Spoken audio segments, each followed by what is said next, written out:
Bonjour à tous, bonjour Nicolas Dupont-Aignan. Bonjour Guillaume Darey. Le projet de loi qui va instaurer le pass vaccinal a été voté en deuxième lecture cette nuit à l'Assemblée nationale.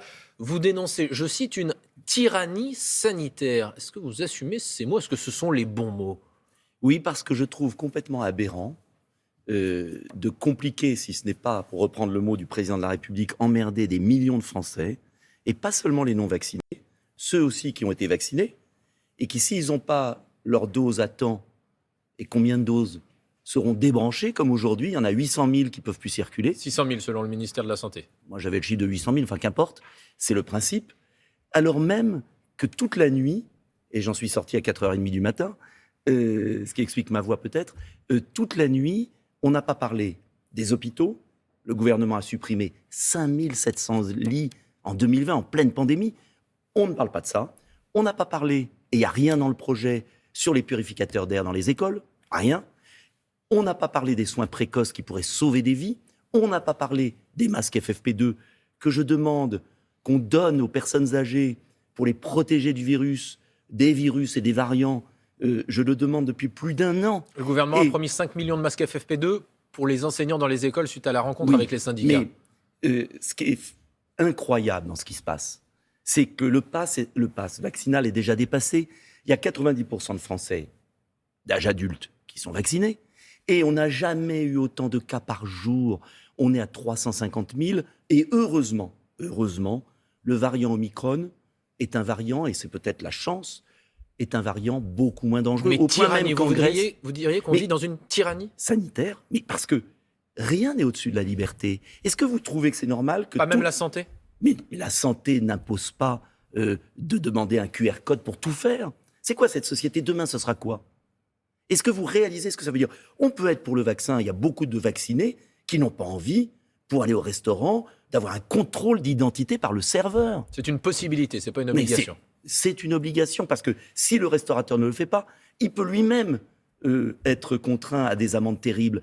C'est une société de la délation permanente. Et je vous dis une chose, c'est qu'on peut lutter contre le virus. Et il faut, j'étais l'un des plus prudents. On m'a moqué il y a plus d'1 an parce que j'étais le seul dans l'hémicycle à porter un masque. Donc, je suis quelqu'un de très prudent. Je demande qu'on lutte contre le virus, mais la liberté des Français de circuler ne doit pas être entamée, surtout quand elle n'a aucun impact sanitaire. Porter un masque dans les rues de Paris en extérieur, l'arrêté a été suspendu. Bah oui, Gabriel Attal a dit qu'un nouvel arrêté était en cours de préparation. C'est du délire, c'est absurde. Si vous êtes dans une rue commerçante où il y a beaucoup de monde, bah oui, vous le portez. Mais quand est-ce qu'on va cesser d'infantiliser les Français? Et puis il y a un deuxième point qui me paraît important. On ne parle matin, midi et soir que du Covid. Pendant ce temps-là, il y a des enjeux graves. Nos compatriotes ont des problèmes de pouvoir d'achat. Alors on va y venir justement. Et on ne parle plus du reste. Et on a une élection présidentielle dans moins de 3 mois. Juste un mot pour terminer. Donc on a vu l'image dans le journal juste avant nous. Il y a quelqu'un qui est devenu un symbole aujourd'hui, c'est Novak Djokovic. Son père dit il est crucifié comme Jésus. Oui, mais moi, j'ai pas envie... Si vous voulez, les Français vont choisir l'avenir de la France pour 5 ans, avec peut-être la disparition de notre pays. Et depuis des mois, on ne parle plus qu'un des problèmes du pays. Le pays est au bord de la faillite financière. Alors, Nicolas Dupont-Aignan, vous êtes candidat à cette élection présidentielle. Combien de promesses de parrainage avez-vous recueillies aujourd'hui? Un peu plus de 400. J'ai dépassé les 400, heureusement. Parce que j'étais maire 22 ans, parce que les maires savent que je veux défendre les territoires, notamment les territoires ruraux qui sont complètement abandonnés. Mais je suis inquiet, je peux ne pas les avoir. Ça sera sur le fil et je demande aux maires, solennellement, de parrainer des candidats. Pas que moi, je ne suis pas là dans une démarche personnelle. S'il n'y a pas de parrainage, il n'y aura pas d'élection présidentielle, parce qu'il n'y aura pas de diversité politique. On est dans une histoire incroyable. On est en train de nous voler notre démocratie. Nous voler notre démocratie? Mais oui, parce que ça veut dire quoi? S'il y a pas... Vous savez, le général de Gaulle, je suis gaulliste. Éric Zemmour dit que lui aussi rassemble... Mais chacun exprime son gaullisme à sa façon. Mais le général de Gaulle, je ne pense pas, n'était pas tellement d'accord avec Pétain. Mais c'est une autre affaire. En tout cas, je peux vous dire une chose. C'est le général de Gaulle a voulu l'élection présidentielle. Vous savez pourquoi? Pour libérer les Français des partis politiques. Tout à l'heure, j'entendais madame qui m'a présenté, je ne lui en veux pas, mais qui disait le candidat de Debout la France. Non, Je ne suis pas le candidat de Debout la France, je suis soutenu par Debout la France.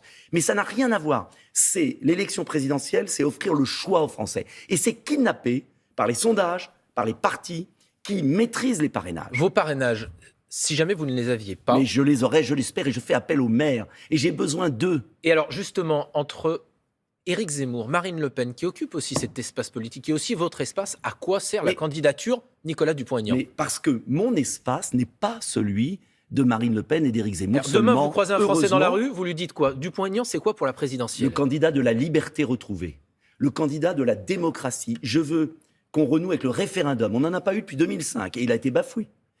Comme le général de Gaulle qui posait les questions aux Français. Vous savez, si comme en Suisse, on donnait l'avis aux Français, et s'ils avaient voté sur les impôts, s'ils avaient voté sur l'immigration, s'ils avaient voté sur les gaspillages, j'ai sorti un livre que vous m'avez présenté ici une fois sur les gaspillages, eh bien le pays ne serait pas dans cet état. Donc moi je veux rendre le pouvoir aux Français. Votre première mesure, ce sera quoi? La première mesure sera pour le pouvoir d'achat. Indexer les pensions de retraite. Nos retraités sont dévalisés par l'inflation. Personne ne dit que l'inflation va être supérieure peut-être à 3%. Et les pensions de retraite ne sont pas indexées. Ça veut dire que chaque année, nos retraités perdent. Ils ont travaillé dur. Ils ont droit à avoir leur retraite. De même, je veux qu'on augmente le salaire net, sans peser sur l'entreprise, d'un 13e mois, en réduisant les charges salariales. Et ça sera financé par des économies. Parce que je suis le seul candidat. Et ça, personne n'en parle. Moi, je ne suis pas un Père Noël. Je ne viens pas comme ça en disant on va raser gratis. Je suis le seul candidat qui a publié un livre, Où va le pognon, où je dis où je prendrai l'argent, 100 milliards, sur les gaspillages incroyables dans notre pays, pour les redistribuer sur les retraités par l'indexation des pensions de retraite, sur les travailleurs, ceux qui bossent, qui se lèvent tôt le matin, et puis supprimer le droit de succession. Totalement. Non, sur les résidences principales. Quand on a économisé toute sa vie pour s'acheter un pavillon, qu'on a payé des taxes, j'estime qu'on doit pouvoir le léguer à ses enfants, sans droit de succession. Et vous savez, si déjà on faisait ça, on récompenserait le travail. Notre société ne récompense plus ceux qui bossent. Voilà mon ambition. Et puis, il y a d'autres sujets, comme l'aménagement du territoire, parce que notre pays est en train d'abandonner ses zones rurales de manière incroyable. Aux élections régionales, au deuxième tour en Ile-de-France, vous aviez appelé à voter Valérie Pécresse. Oui, parce que c'était face à les islamo-gauchistes, comme je les appelle, et je pense qu'au premier tour, on exprime une préférence. C'est un vote d'adhésion pur. Et je dis aux Français, n'écoutez pas les sondages, votez avec votre cœur. Et puis au deuxième tour, on choisit le moins pire. Ça veut dire qu'aujourd'hui, même s'il faut être prudent avec les sondages, si le second tour c'est Emmanuel Macron, Valérie Pécresse, vous choisissez qui? Je ferai tout de toute façon pour faire battre Emmanuel Macron, qui a divisé le pays et l'a mis en faillite financière. Donc Pour autant, je ne sais pas qui sera au second tour. Personne ne sait qui sera au second tour. Quel que soit le candidat face à Emmanuel Macron, vous voterez pour lui? Non, ça dépendra des projets. Et puis qui vous dit que je ne serai pas au second tour, il faut toujours espérer dans la vie. En tout cas, je vais vous dire une chose. Il faut déjà avoir ses parrainages. Il faut les parrainages, il faut un projet. Et il faut que les Français, c'est ça que j'ai envie de leur dire. Il faut que les Français aillent voter, parce que je lisais un article ce matin, l'abstention. Mais ça ne sert à rien de manifester, matin, midi et soir, partout en France, si on ne va pas voter. Est-ce qu'un jour, les Français vont comprendre? Et là, je suis désolé de les engueuler un peu, mais c'est pas méchant. Est-ce que les engueuler, ça les motive à voter? Non, mais leur dire que l'occasion ne repassera pas avant 5 ans. Et que c'est l'avenir de leurs enfants. Et qu'on ne peut pas continuer dans un pays qui n'est pas gouverné, où tout part à volo. Et où c'est que de la communication. Est-ce qu'un jour, on va parler sérieusement des problèmes? Il nous reste moins de 3 mois, Guillaume Darey. Faites un débat entre les candidats, et pas toujours les mêmes. Et que les Français entendent des voix différentes, des comportements différents. Alors justement, une nouvelle voix qui devrait être entendue à partir d'aujourd'hui, c'est Christiane Taubira qui va probablement officialiser sa candidature à l'élection présidentielle. Comment vous accueillez cette nouvelle compétitrice, même si elle n'est pas vraiment sur le même espace politique que vous? Moi, je vais vous dire une chose. J'ai pris une décision, c'est de ne pas commenter ou critiquer même mes concurrents. C'est une compétition qui doit être loyale, elle ne l'est pas vraiment. Pourquoi? Parce qu'il y a ceux qui ont leur parrainage et qui les accaparent, et pendant ce temps-là, nous, on les cherche. Et puis, il y avait une règle formidable, que vous appliquiez d'ailleurs, vous, journalistes. C'était l'égalité de temps de parole pendant 5 semaines avant le scrutin. Et François Hollande l'a rétréci à 2 semaines.